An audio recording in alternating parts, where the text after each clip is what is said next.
Al Derecho y al Revés, un programa de radio que aborda diferentes temas con una perspectiva amplia y siempre fomentando el debate respetuoso de posturas diversas.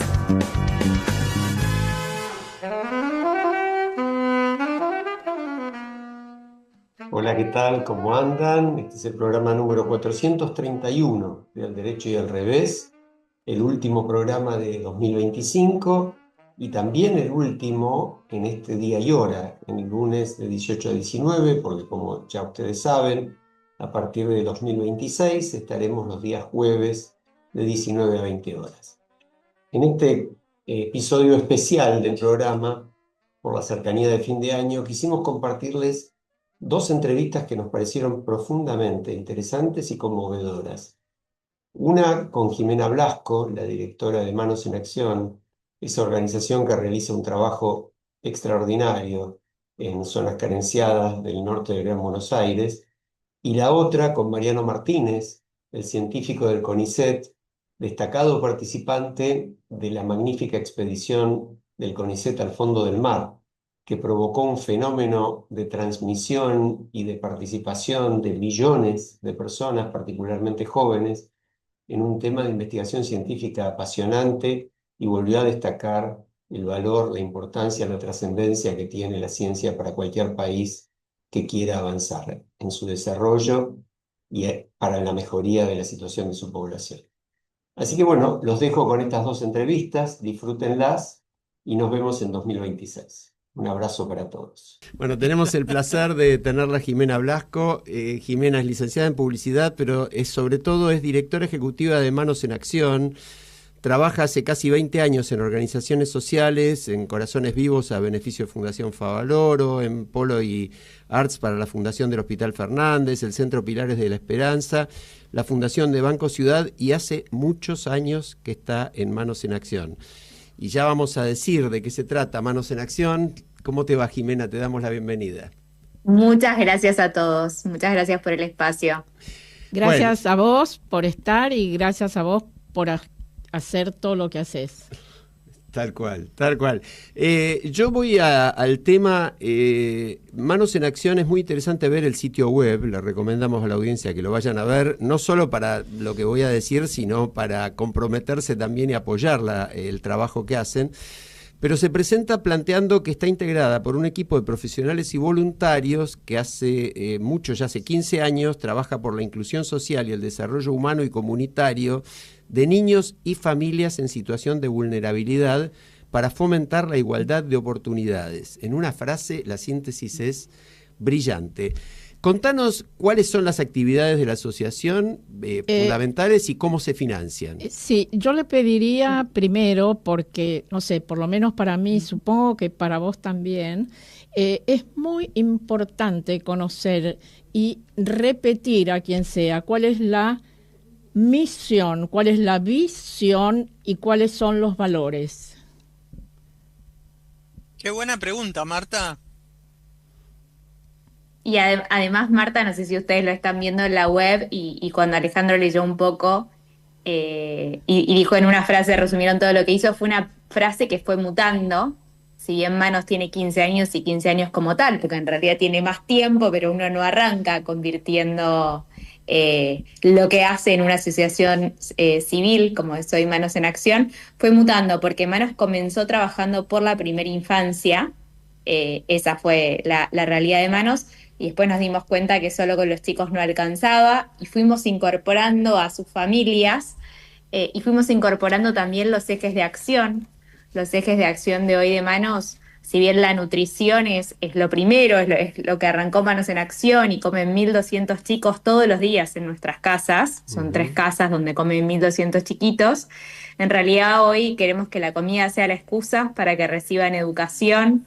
Tenemos en las casas talleres de arte, informática, de deporte, de apoyo escolar, y todos los talleres que también nos puede brindar de repente un voluntario que dice, sé tocar la guitarra, bueno, incorporamos un taller de guitarra.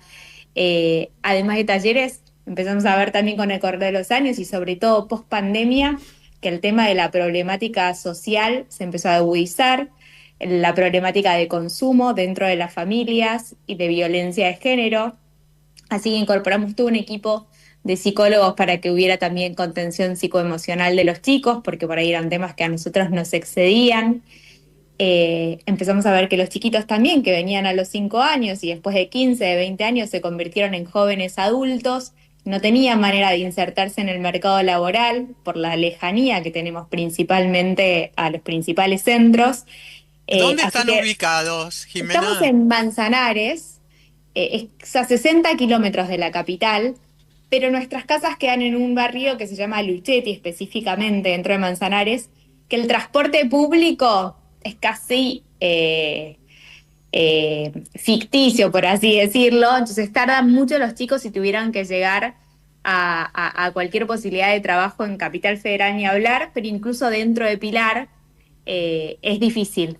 Entonces generamos un proyecto productivo propio que se llama Gastronomía con Propósito, para que jóvenes y sobre todo mamás, que a veces son mamás solteras y no tienen con quién dejar a los chicos, pudieran tener primero una capacitación laboral a través del oficio de la gastronomía y segundo una salida laboral.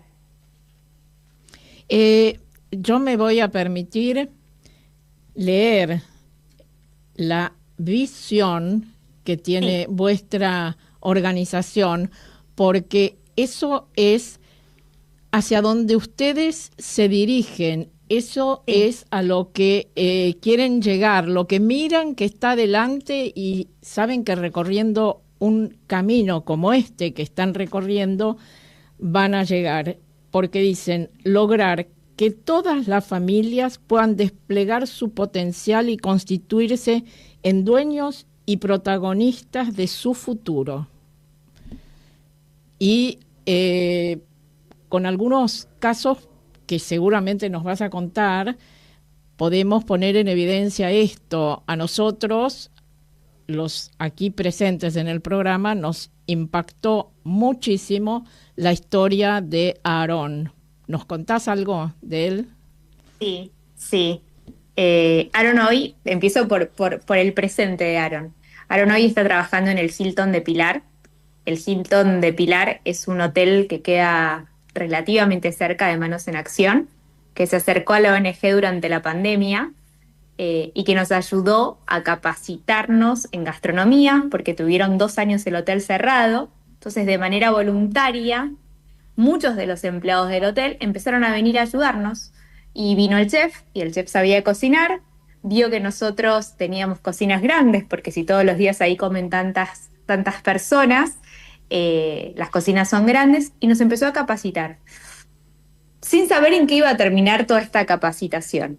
A partir de ahí surgió una alianza, esta alianza empezó a capacitarnos en diferentes cosas también, y vinieron a tomar entrevistas de personal, en realidad para que fuera como una práctica de alguna manera, para que tuvieran el ejercicio de armar un currículum, los chicos de Manos, ir a una entrevista, y a partir de ahí empezaron a conocer diferentes personas. El caso de Aaron es uno, pero la verdad es que por suerte hay muchos más.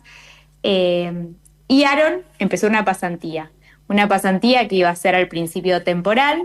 Aaron se destacó por no faltar nunca, por aprender cosas nuevas, por sumarse a un equipo integrado y sumarse de una manera positiva y armoniosa, y fue progresando hasta que quedó como planta del Hotel Hilton de Pilar, y Aaron cambió su vida. Mientras Aaron hizo este proceso, Aaron había empezado a venir al comedor cuando él era muy chiquito, su mamá, que es Débora, y le pongo nombre porque vale la pena destacarla, su mamá había empezado a venir a cursos de administración de empresas que se dictaban en ese momento.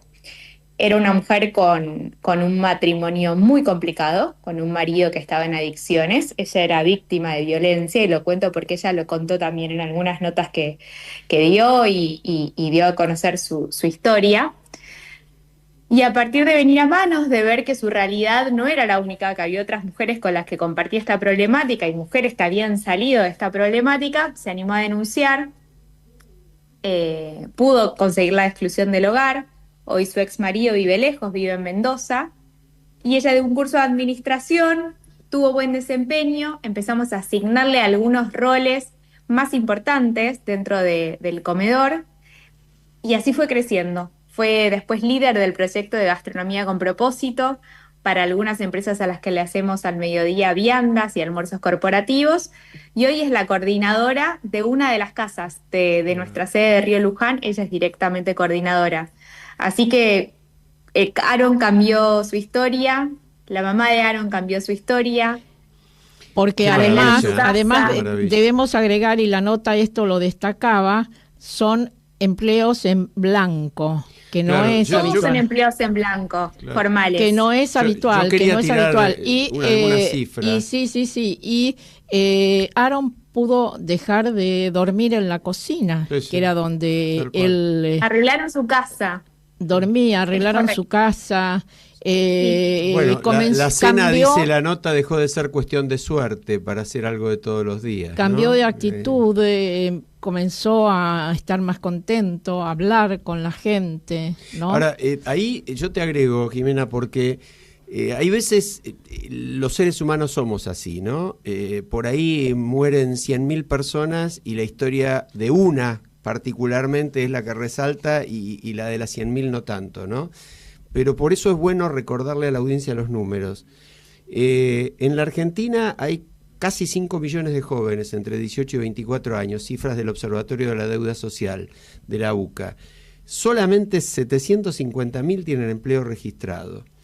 Y solo el 6% de esas oportunidades laborales de calidad le llega a jóvenes de hogares muy pobres, que forman parte del 25%, que son el 25% del total. Es decir, Sí. que esos chicos muy pobres...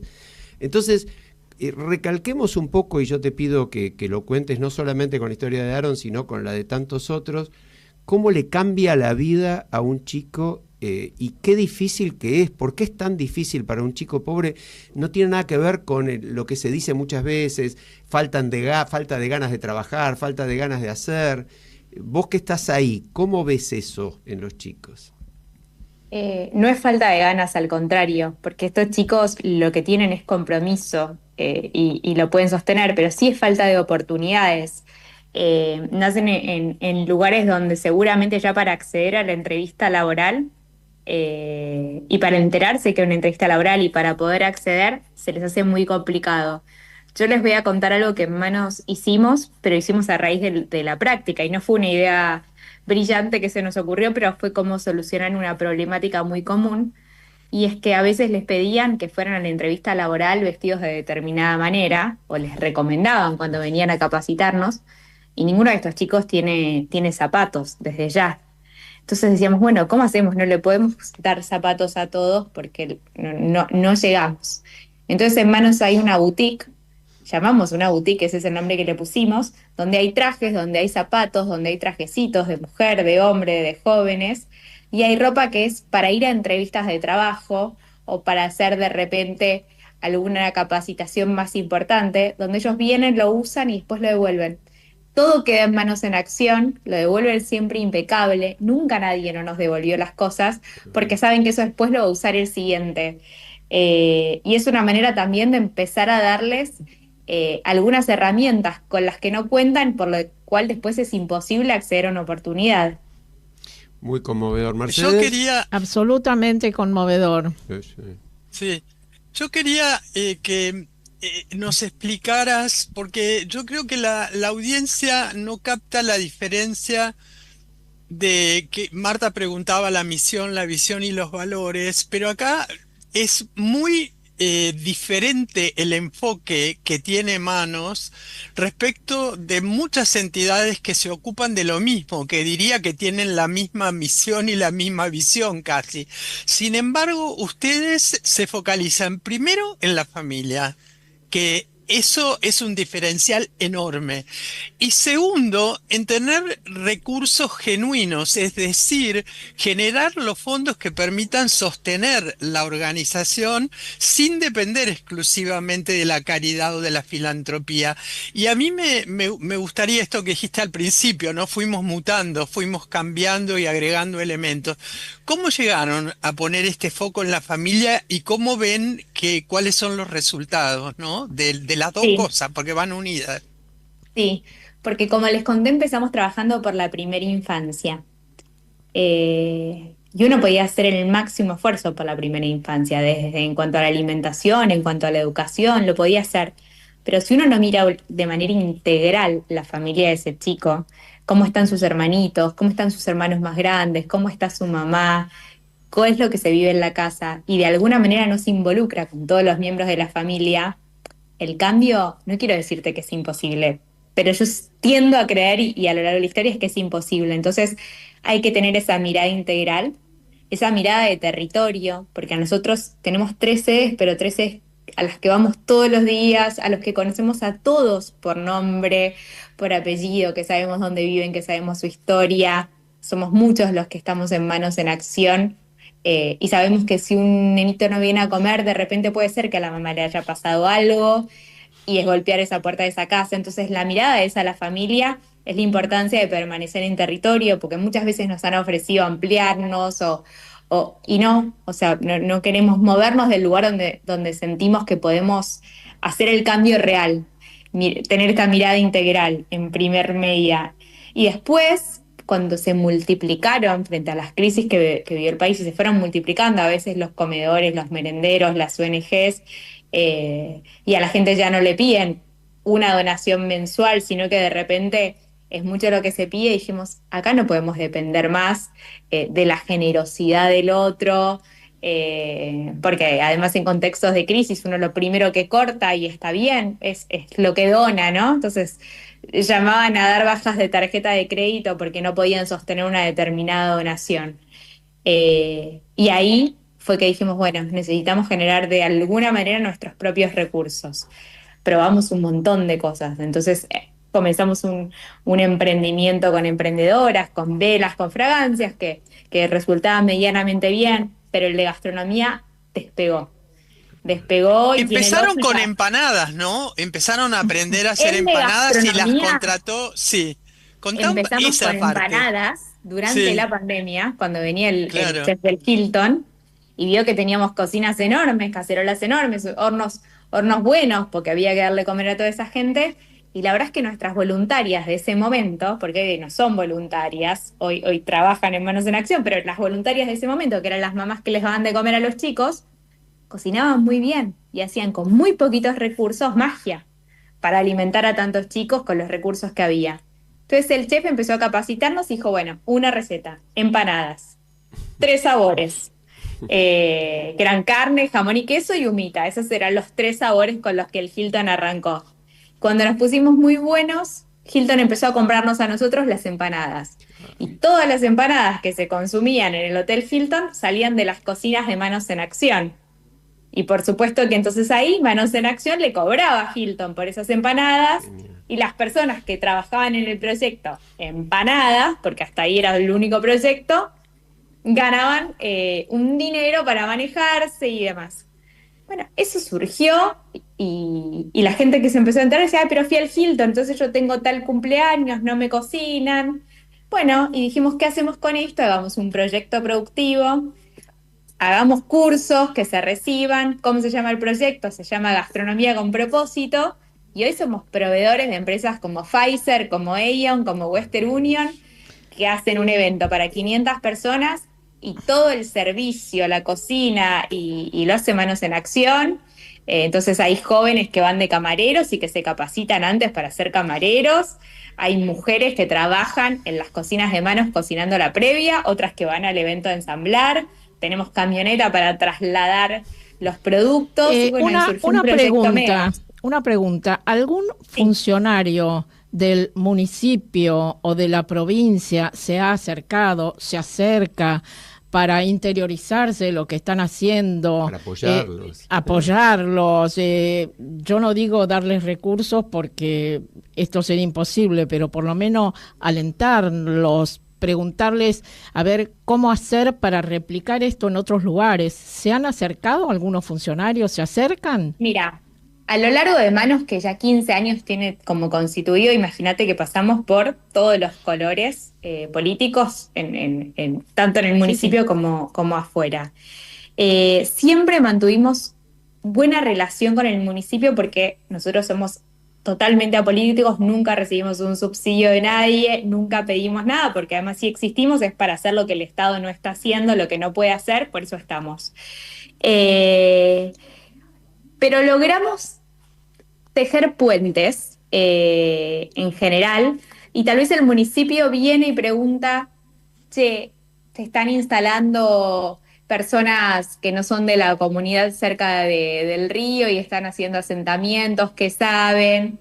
Y hoy trabajamos de esa manera. Entonces te diría, no sé si vinieron a preguntarnos cómo replicar esto en otro lado, tal vez esa es una parte que falta y es una mirada que hoy no interesa y que no está, pero hoy tenemos buena comunicación, buen diálogo y trabajamos bien. Bueno, Trabajamos eso de es esa importante. manera. Es muy importante. Jimena, hay un par de frases tuyas en otras entrevistas que me impresionaron mucho. Una decís, en Manos, cuando llueve fuerte el río desborda. ¿Qué significa? Significa que cuando nosotros nos dieron las tierras para hacer el primer Manos en Acción, hubo que levantarlo con 30 camiones de tierra, literalmente, porque era impresionante lo que desbordaba el río. Después se hicieron obras y hoy desborda menos, pero que cada vez que llueve fuerte, como llovió este marzo-abril, llovió fuerte, no sé si lo recuerdan, nosotros no nos olvidamos más, y tuvimos 130 familias evacuadas que perdieron todo, a las cuales hay que primero asistir a esa emergencia, y que esas personas necesitan dormir, comer, necesitan ropa limpia, necesitan colchones, y después cuando el río baja, bueno, productos de limpieza, desinfectar lo máximo posible y reconstruir lo que esas familias perdieron. Y eso es una constante. Qué bárbaro, qué bárbaro. Y vos agregás también la resiliencia de la gente que vive en situaciones de tanta carencia y la solidaridad que manifiestan. Yo creo que esto es otra cosa muy importante para resaltar, ¿no? Que la gente no solamente depende de la solidaridad de otros, tiene una enorme solidaridad entre las víctimas. Yo aprendí que dar es compartir, y me lo enseñaron ellos. Y es impresionante porque de repente hay una medicación que ellos necesitan para un X paciente y se la das, y si les sobra 1, 2, 3 pastillas, vuelven y te dicen, hasta acá llegó mi tratamiento, o no las necesita más o lo que sea, pero te traen esas 3 pastillas. Entonces para ellos de verdad dar es compartir. Y lo poquito que tienen en general es de todos, y son hiper solidarios. Y nosotros cuando hacemos el festejo del Día del Niño, por ejemplo, tratamos de hacer de manera casera, con mucho amor, que sea un gran día y una gran decoración para los chicos. Entonces cortamos con telas banderines, movemos cosas, bueno, mandás un mensaje al grupo de padres o al grupo del barrio, necesitamos 12 hombres para mover algo, y tenés 100, no tenés 12. Vienen todos. Recibimos una donación grande de Banco de Alimentos, hay que descargar cajones de papas, vienen todos. Y eso para mí es aprendizaje, y lo aprendes ahí, la resiliencia que tienen, las historias que tienen durísimas, y están ahí con una sonrisa poniéndole lo mejor. Qué maravilla, qué maravilla. Contanos cómo puede quien nos está escuchando dar una mano. Dar una mano. Primero, si quieren dar su tiempo, y acá vuelvo, ¿no? 60 kilómetros de Buenos Aires, no es tanto, entonces nosotros los invitamos a conocer Manos, a venir a cualquiera de las 3 casas. Si alguien quiere dar su tiempo, desde venir a contar un cuento, hasta venir un día a enseñar una receta, venir a hacer algo de mantenimiento, las puertas de las casas están abiertas, y yo siempre digo, tenemos el sí fácil. Cuando nos proponen algo, soy mago, quiero hacer un show, tenemos el sí fácil. Así que esa es una manera de ayudar. La segunda es a través de gastronomía con propósito. Pruébennos, somos muy ricos. Hacemos pan dulces a fin de año. O sea, es una manera de ayudar también, y bueno, y que nos pidan un presupuesto y que seguramente después nos elijan para siempre. Y la tercera es a través de las formas más convencionales de colaborar, ya sea con una donación, con ropa usada, con algún mueble que esté en desuso en alguna casa y a nosotros nos pueda venir súper bien para alguna de nuestras familias. ¿Y con quién, todo eso, con quién o cómo tiene que comunicarse la persona que quiera colaborar? Yo iba a dar esos datos, ¿no? Sí, si querés pasarlos ahí. Sí, los quiero pasar, igual hay un después 0800. Los vamos a replicar en las redes también. 0800 888 1374. Repito, 0800 888 1374, y si no, entren directamente, que vale la pena y se van a sentir muy conmovidos en www.manosenaccionargentina.org. Creo que Mercedes debe haber perdido conexión y la tenemos en línea, ¿no, Mercedes? Porque es la hora, vos sabés que... Es la última pregunta, ¿no? Claro, cuando estamos en el final de la entrevista y ya estamos pasados de tiempo, viene la última pregunta de Mercedes. Es una tradición del programa.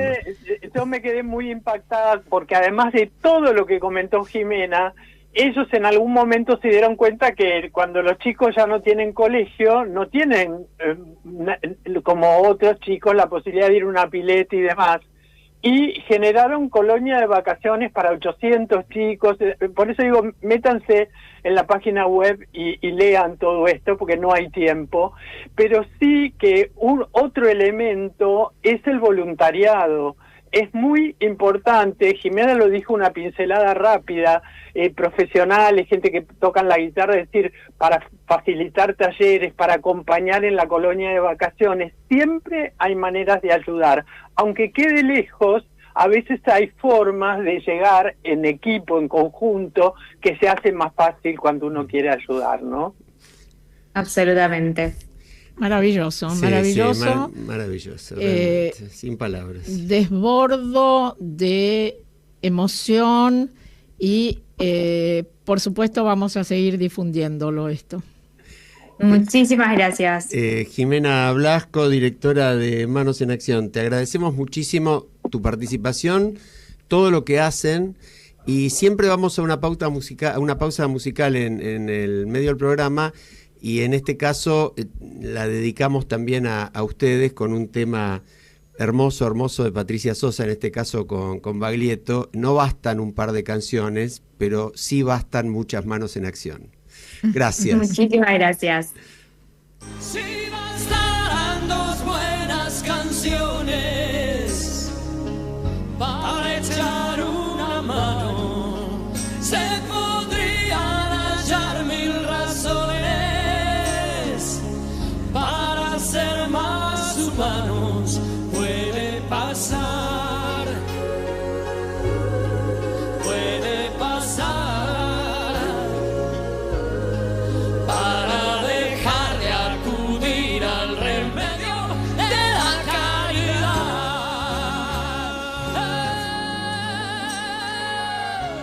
dedicadas para los que están abandonados, dedicadas para los que están con un futuro indiferente, sin un pasado, sin un presente, dedicadas para los que están desesperados, dedicadas para los que están sumidos en un sueño muy profundo, más fuera que dentro de este mundo.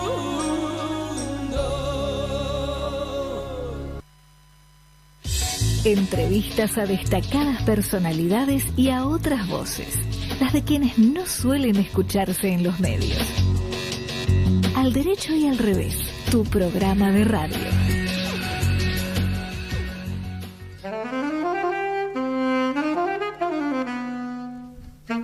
Bueno, estamos de vuelta. Decíamos que estamos con Mariano Martínez. Mariano es licenciado y doctor en Ciencias Biológicas, es investigador adjunto de CONICET desde el 2016, trabaja en el Museo Argentino de Ciencias Naturales, es miembro de la histórica misión científica CONICET al Cañón Mar del Plata, y vamos a tener el placer de conversar con él sobre eso. ¿Qué tal, Mariano? ¿Cómo te va? Buenas tardes, ¿cómo va? Bueno, muchísimas gracias por venir. La verdad, yo estoy maravillada de que puedan hacerse estas cosas y estoy maravillada y contenta por la reacción de la gente, todos los espectadores que han tenido y van a seguir teniendo, porque esto se puede seguir viendo. Sí. Ahora, en este momento, el barco está en un segundo tramo en Uruguay y vuelve, y va a ser una campaña bastante larga en el sur del país, en los cañones más australes, así que sí, vamos a seguir teniendo... Contanos un poco el comienzo de todo esto y después Contanos, para que la gente pueda cerrar los ojos e imaginarte a vos ahí en el barco y haciendo todas las cosas que hacías y las cosas que iban descubriendo. Y en realidad la historia comienza a fines del 2023, que ahí mandamos la propuesta al Smith Ocean Institute, al SOI, que lo que hace este instituto, tiene un barco a disposición con un ROV, se llama, es un robot que se conecta con el barco y puede bajar hasta 4.500 metros de profundidad, filma, y una particularidad que tiene es que, por una cuestión propia de ellos quieren distribuir la ciencia a todo el mundo. Entonces, sus transmisiones son en vivo, estén donde estén, y una vez que el Sebastian, que es este robot que se comanda desde el barco, está a unos 15 minutos, 10 minutos del fondo, empieza a transmitir en vivo con micrófonos abiertos. Es como cuando decís 15, 10 minutos del fondo, ese fondo, ¿cuántos metros son? Depende del lugar a donde nos lleve. Nosotros en la campaña tuvimos a 800, 600 metros, las estaciones más bajas, y 3.700 metros la más profunda. 3.700 metros. Impresionante. Tremendo. Bajo el nivel del mar. Esa fue... Casi 4 kilómetros. Claro, sí, exacto. Desde arriba del agua no se ve esa profundidad, pero cuando ves que el ROV baja y no ves el fondo hasta 2-3 horas después, te das una idea de la inmensidad. Y otra de las particularidades era esa, que había algunas regiones que por ahí, por lo extenso de esa planicie abisal, de esa zona tan profunda, no tomabas referencia de que eso estaba muy abajo. Recién cuando llegabas a alguna pared o a un acantilado, ahí empezaba a trepar sobre ese acantilado el robot, ahí empezabas a ver que la pared no terminaba y por ahí habías ascendido 1.000 metros y seguía habiendo una pared empinada. Mariano, yo te voy a llevar a algo un poco más frío, después volvemos a la emoción, ¿no? Sí. Pero bueno, digo porque hay un enorme interés de la sociedad, pero yo quiero llevarlo a lo útil también, a lo práctico. Sí. Ustedes descubrieron 40 nuevas especies marinas y una diversidad inesperada en corales de aguas frías. Es decir, hicieron avances científicos sumamente significativos. Pero eso desde el punto de vista del valor para la sociedad argentina y para la humanidad. Explícale un poco más a la gente qué significa eso, por qué es tan importante, además de la emoción que nos produce, claro, sí, del espíritu aventurero, de esta gloria del ser humano haciendo cosas maravillosas, ¿para qué nos sirve? Una de las respuestas más cortas, digamos, a esa pregunta, porque hay muchas y por ahí nos extenderíamos mucho más tiempo, es que conocer la biodiversidad, o sea, conocer qué especies hay en determinadas regiones, nos permite saber si vos vas a manejar esa zona, cómo manejarla y de qué manera, en dónde hay más vida, en dónde hay menos vida, en qué lugares hay qué especies.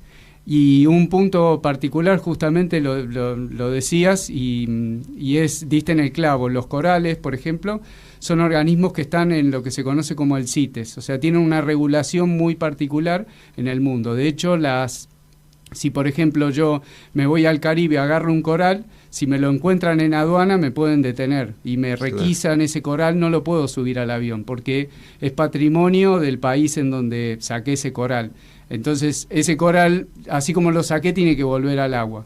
Y así con todos los corales del mundo. Entonces en lugares en donde hay corales de agua fría, que ya de por sí, imagínate que por la profundidad y todo son muchísimo más frágiles y sensibles que los que están más someros, que los que están en el Caribe, por ejemplo, también tienen esa misma regulación, con lo cual saber dónde están te hace que las acciones a seguir en esas áreas sean con controles mucho más estrictos que si no hubiera corales. Y eso tiene que ver, por ejemplo, con explotación, tiene que ver con... Sí, cualquier tipo de actividad. Ya en Argentina no estoy seguro si lo que es minería offshore se aplica, pero en otros países ya hay toda una rama del estudio de la biodiversidad asociada a ambientes que se explotan con minerales que hay en determinadas zonas. Enorme riqueza que se puede explotar en algún momento, respetando, por supuesto, todo lo que tenga que ver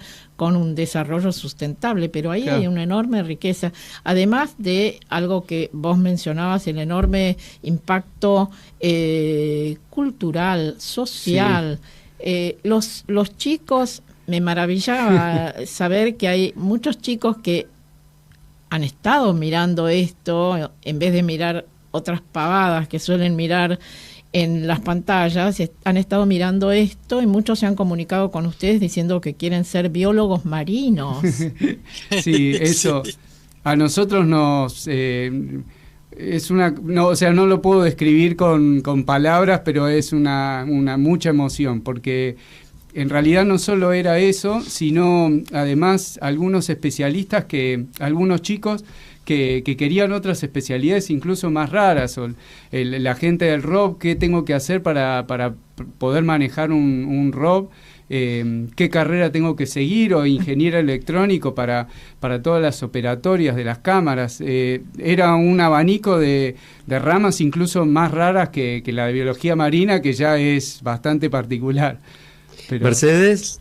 Sí, que una de las cosas que a mí más me sorprendió de los comentarios que iban haciendo en el momento las personas, tenía que ver inclusive por el entusiasmo y la valoración de lo que hacían los propios científicos, como que la transmisión de amar lo que uno hace era tan evidente que la gente se vio conmovida, no solo la gente joven como una incipiente vocación, ¿no?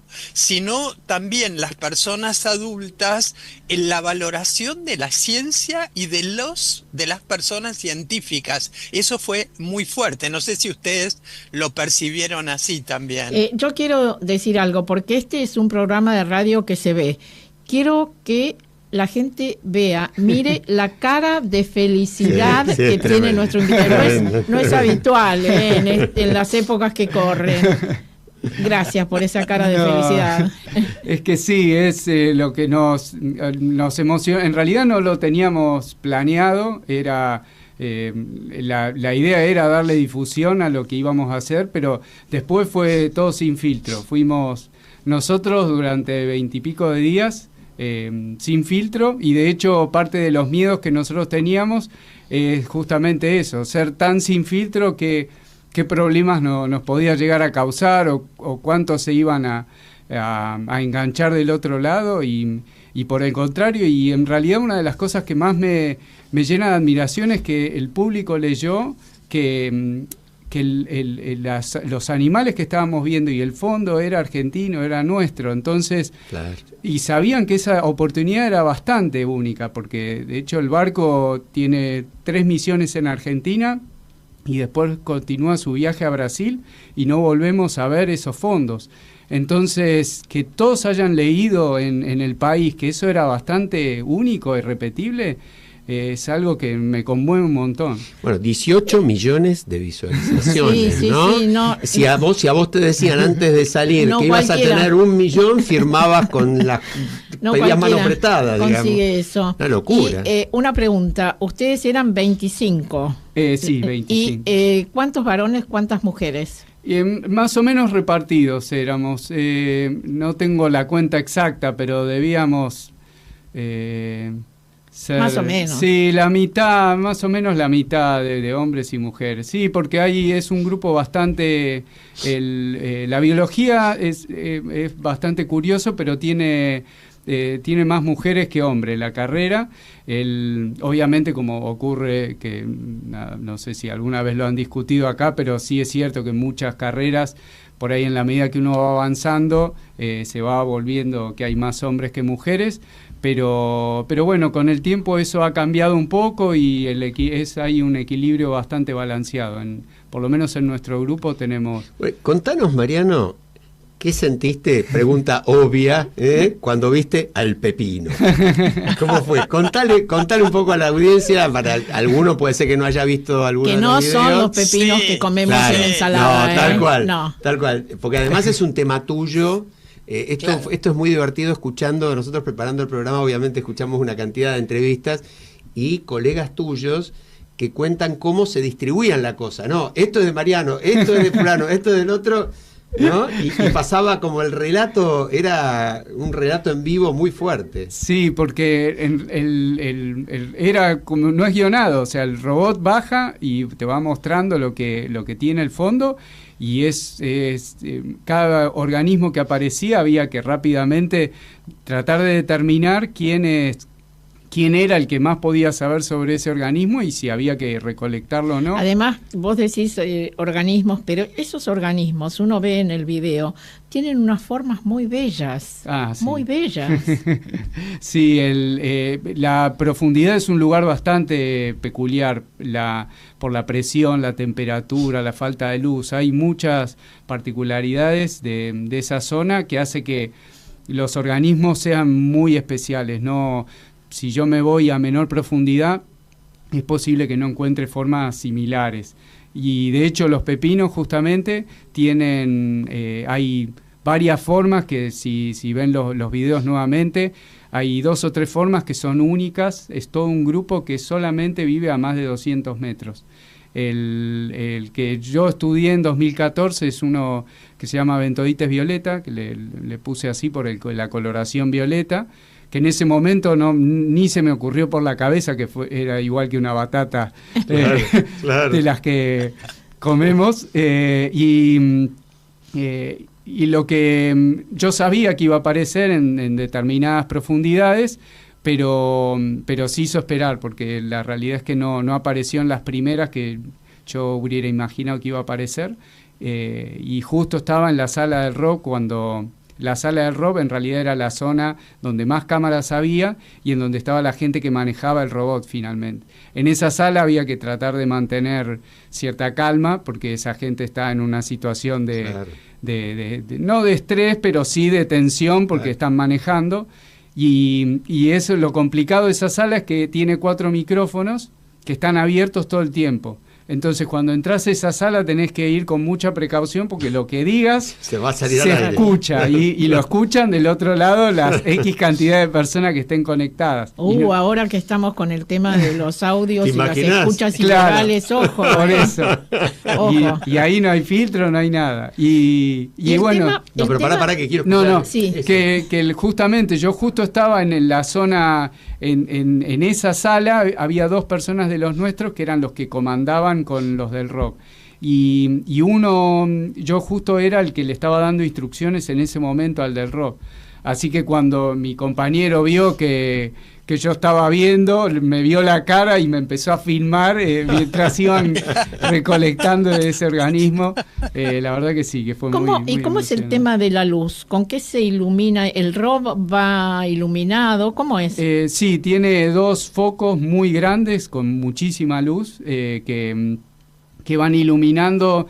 Tienen depende la cantidad de partículas que haya en el agua, tiene más o menos distancia, pero es como las luces altas de un auto, más o menos, para que se den una idea. Y el tema, ¿cómo distribuían los horarios de trabajo? Porque ahí no hay día, no hay noche, no hay... Entonces, ¿cómo se organizaban?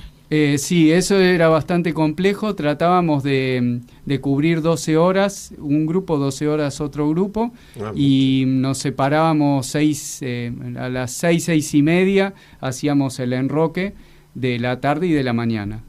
Justo a mí me tocó el turno de la noche, así que estuve un par de días hasta que me aclimaté al turno nocturno, pero ya después era toda una sinergia propia del grupo, ya sabías con quién tenías que hablar, con quién te podía ayudar en determinadas cosas y además eso era muy interesante porque el barco también tenía esa dinámica. Ellos cambiaban a las 6. Así que más o menos el grupo de la noche tenía su tripulación de la noche y el de la mañana su tripulación.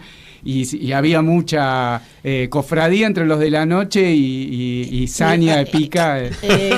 Cuando hablas de la tripulación, es decir, los responsables de manejar, ¿cuántos eran? Ellos eran 25, igual que nosotros, un poquito más, 30. 25 barco, ustedes, el equipo de biólogos, y 25 la tripulación. Sí, por ahí 30, creo que eran 30 ellos. Sí, son pocos, es un barco que es grande, pero se maneja, está bastante automatizado y se maneja bastante. ¿Mercedes? Sí, ¿cuáles son los planes ahora? Porque está todo el mundo integrado, digamos, ¿cómo sigue? Esto, como dice Alejandro, estuvo mirando que ya están preparando material para los colegios, para la difusión, que están haciendo una tarea maravillosa, pero desde el punto de vista científico los análisis son lentos, ¿no? Y la clasificaciones, me imagino que llevará eso mucho tiempo, pero en rasgos generales, ¿cuáles son los planes? ¿Cómo se siguen los próximos pasos? Y nosotros, el grupo nuestro, hay algunos que se van a subir a las siguientes campañas, así que los plazos la actividad inmediata es volver otra vez al buque, que en diciembre tiene una campaña también bentónica y van a volver a subirse. Y los que nos quedamos en tierra es empezar con los trabajos. En realidad esto es lo que nosotros en algún punto tenemos que hacer es publicar, es nuestra principal misión. Entonces tratamos de buscar los trabajos que sean más fácilmente publicables, que el análisis que haya que hacer sea más o menos rápido y poder tener rápidamente algo para enviar a una revista, que los tiempos a veces son prolongados. El mayor periodo de espera a veces son uno hasta que manda la investigación y la revista lo termina publicando, a veces son hasta un año de trabajo, de ida y vuelta de ese trabajo. Y ya tenemos 2 o 3 trabajos que casi que del barco los terminamos de escribir, así que esos posiblemente sean los primeros y después ir de menos a más, los que llevan más tiempo, empezar a pedir subsidios a distintas entidades para empezar a avanzar con esos trabajos que son un poco más costosos. Ahí te quería llevar. Estamos en un contexto de fuerte restricción presupuestaria, ¿no? En particular, este gobierno sin ninguna duda ha restringido aún más el presupuesto de ciencia y tecnología, pero es un fenómeno también global, ¿no? Se está dando fuertemente en Estados Unidos, por ejemplo. En tu opinión, ¿cómo los afectan las restricciones y, sobre todo, cuál tiene que ser para vos el rol del Estado en este campo de investigación y de avance científico? Sí, las restricciones, sí, en realidad es siempre un tema complejo, a veces buscar cuán promocionable puede ser el trabajo de uno y cuán tentador para la gente que lo financia.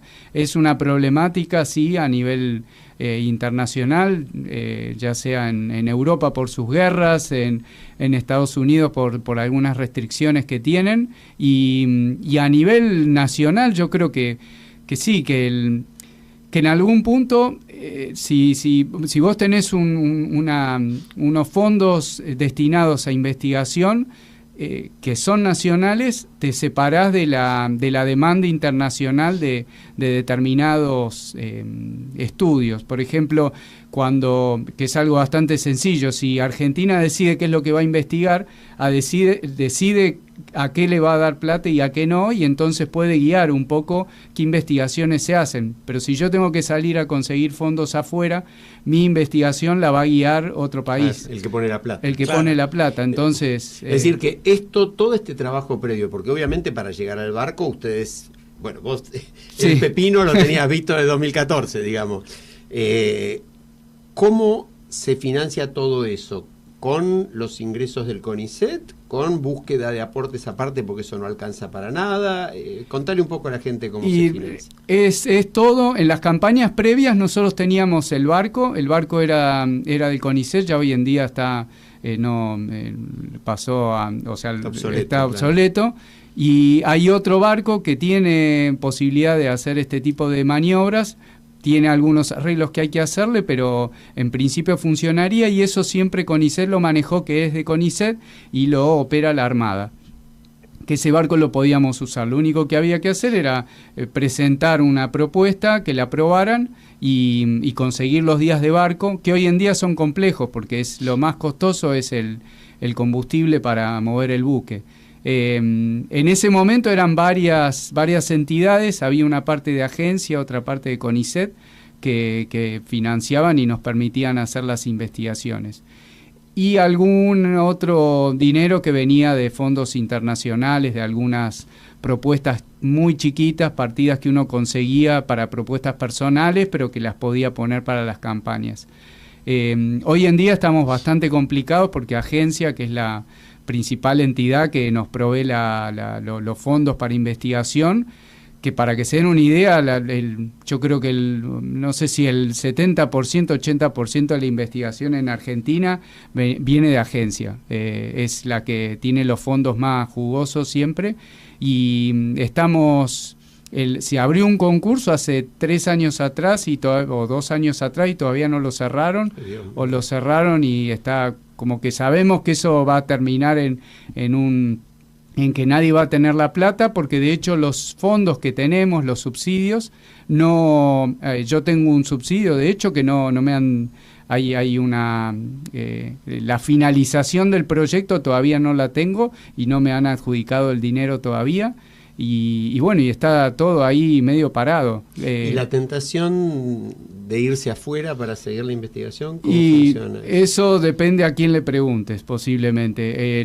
Yo siempre fui bastante estoico de querer defender las investigaciones en el país y conocer la biodiversidad acá, pero bueno, hay algunos que en determinado momento de la vida, a mí me toca justo en carrera de investigador, yo tengo un puesto permanente, pero hay algunas de las chicas y chicos que están con nosotros que están en un periodo de transición que ya se quedan sin su beca postdoctoral o sin su doctorado y no consiguen el siguiente salto y entonces tienen que salir a buscar una beca afuera. Una última preguntita. Sí.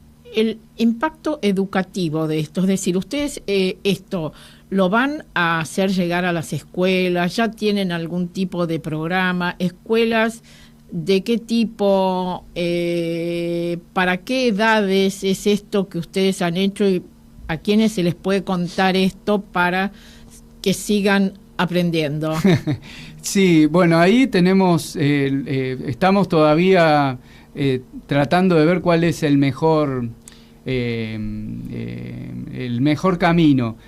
Por lo pronto sí, la idea es dar algunas charlas a algunos colegios que nos hemos comprometido y que parte del programa del barco era eso también, era hacer charlas a los colegios desde el barco.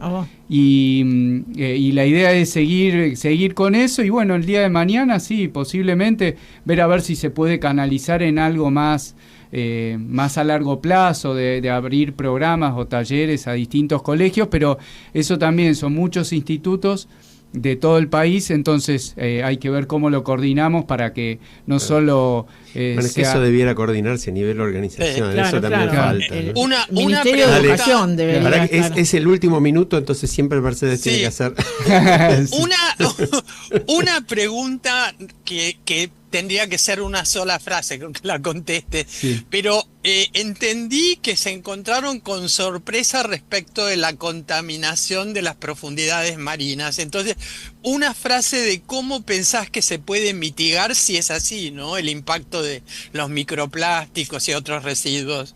Un programa, no claro. una frase, ¿no? Sí, no quiero ser tan... ojalá que... Lo que vimos es que está bastante bien el fondo. A diferencia de otros lugares. Qué bueno. Pero bueno, es posible que porque estemos alejados de la costa. Pero, Mariano Martínez... Sí. Te agradecemos muchísimo tu participación, te agradecemos en nombre, porque creo que es así, de todos los argentinos y de todas las personas interesadas en que el mundo sea un poco mejor, porque a eso han contribuido ustedes. y te agradecemos el estoicismo, aunque eso lo lamentamos mucho también, ¿no? Que te haya que ser estoico para ser científico en la Argentina es muy doloroso. Y le agradecemos la sonrisa. Y la sonrisa y la onda.